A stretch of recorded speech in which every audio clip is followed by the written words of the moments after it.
Hi-ho, Tudor-minded people. It's Philadelphia Carrie for Tudor Time Machine. The word I share with you this week is Noddle.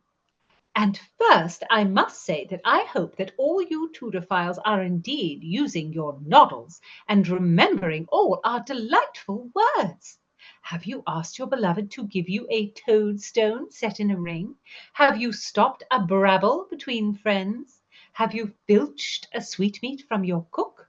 Indeed, I hope you have, for your noddle is your brain or your head, and I know each noddle of each Tudorphile is far above the common. Noddle? How now, Tudorphiles? What think you? If you're new here, I'm Gage, I'm Jessica. and we're here with Philadelphia Carrie for Tudor Word of the Week. Don't miss a word and listen to the Tudor Time Machine Story Project. Jessica reads a chapter of Time's Riddle, and then my dear friends discuss the history behind the mystery. How diverting! So subscribe on YouTube and give me a like. Thank you so much for listening. We've had so many downloads. We're just so pleased. And Tudorphiles are an amazing bunch. Every one of you has the wit of Rosalind and the heart of Cordelia. Philadelphia, can you give us the spelling of noddle, our word of the week? It is spelled N-O-D-D-L-E. Noddle. And noddle can mean head or the back of your head or the brain.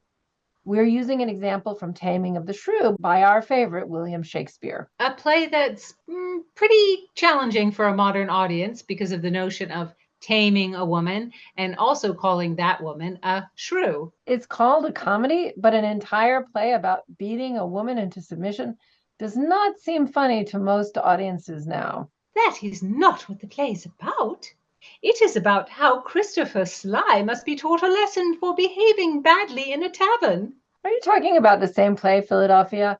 I don't think that there's a Christopher Sly in The Taming of the Shrew.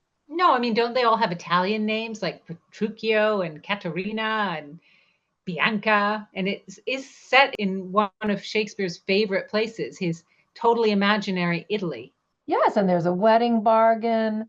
You want to marry off the unwanted girl, and then the more desirable girl can get married. I believe I know the play. I know you do not know. Humph. If Taming of the Shrew is about some person named Christopher Sly, what is his role in the play? He is the lowly drunkard whom the Lord puts in his place.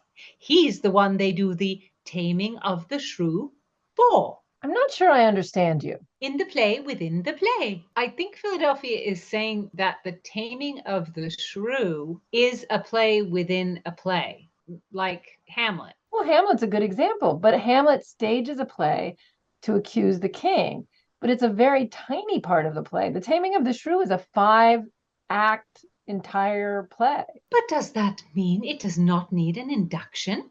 No, it needs it. It is perhaps the only time Shakespeare ever uses an induction, but without it, audiences will misunderstand the play. What is the induction? As the play opens, Christopher Sly, a lowly drunkard, behaves very badly in a tavern, and a lord decides to turn everything arsey-versey by taking Christopher Sly to his own house, the lord's own house, and making Sly believe he is a lord rather than a lowly drunkard. And this teaches him a lesson. So this is the opening scene of The Taming of the Shrew? Of course. Then when Christopher Sly wakes, everyone pretends they are his servants, and he is so befuddled, and he denies he is a lord until he is told he has a lady for his wife. Once he believes he will have the chance to make the beast with 2 backs, he says that he is indeed the lord and asks where his wife is. Indeed, the chance to have carnal relations makes him throw any interest in honesty away. That's still pretty creepy. But the person playing the wife is a page to the Lord, and the Lord gives him all sorts of ridiculous instructions on how to be a wife, even to use an onion if the boy needs to cry. And then the boy dressed as the wife refuses to do his wifely duty for Christopher Sly and insists they watch the players who have come to perform instead. And the players perform the Taming of the Shrew. Oh, the induction is full of comedy, and Christopher Sly is a fool, and the play is a play being performed for a fool. And what happens to Christopher Sly? We never returned to Christopher Sly, and of course there were audiences who did not like that we never found out what happened to Sly. So an anonymous playwright wrote a play called The Taming of a Shrew, and in that one the audience returns to Sly many times, and he speaks his thoughts about this and that. Wow, well, we've talked before about the sequel to The Taming of the Shrew, which is also not by Shakespeare, and it's called The Tamer Tamed. I mean, audiences must have enjoyed these plays for there to be so many versions and a sequel. I wonder when theaters stopped performing the induction, as Philadelphia calls it. I don't know. I shall tell you. As a time traveler, I know that after the restoration of the king in the 17th century, I stopped into the playhouse to take a quick peek, and the players no longer performed the induction. I guess that's not too surprising.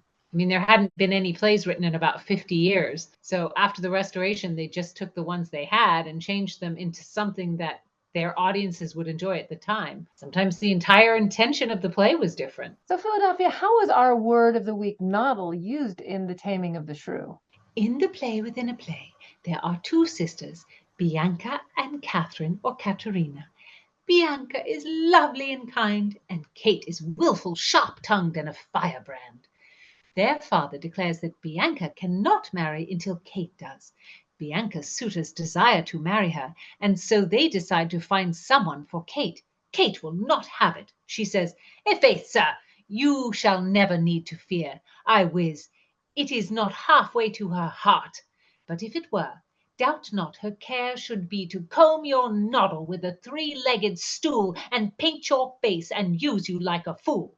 Oh, she would clunk him in the back of his head. That Kate. I believe it is the best way to treat an unwanted suitor.